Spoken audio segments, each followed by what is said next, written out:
قوم کے مقبول ترین لیڈر سابق و مستقبل کے وزیر اعظم عالمی super star chairman P T I Imran Khan کو غیر قانونی طور پر اغوا کر لیا گیا۔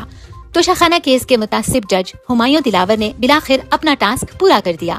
عمران خان کو حق دفاع سے محروم کر کے غیر آئینی سزا سنا دی۔ توشاخانہ کیس تاریخ کا بھونڈا ترین کیس۔ متعصب جج ہمایوں دلاور نے غیر آئینی سزا کا فیصلہ لکھتے ہوئے لکھا کہ عمران خان نے فارم بی میں اپنے اثاثوں کی خرید و فروخت ظاہر نہیں کی، حالانکہ فارم بی میں ایسا کوئی خانہ ہی نہیں جس میں خرید و فروخت لکھی جائے، بلکہ قانونی طور پر اگر 30 جون سے پہلے خرید و فروخت کی ہو تو لکھنے کی ضرورت نہیں ہوتی۔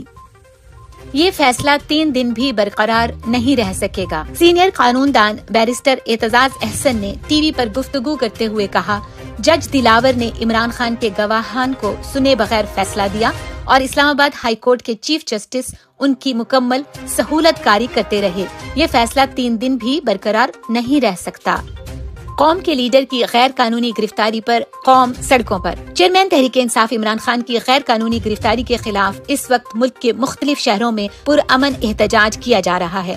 راولپنڈی، پشاور، باجوڑ، بہاولپور سمیت مختلف شہروں میں احتجاج ہوا۔ ملک کی مختلف بار ایسوسی ایشنز نے بھی فیصلے کی مذمت کی اور احتجاج ریکارڈ کروایا۔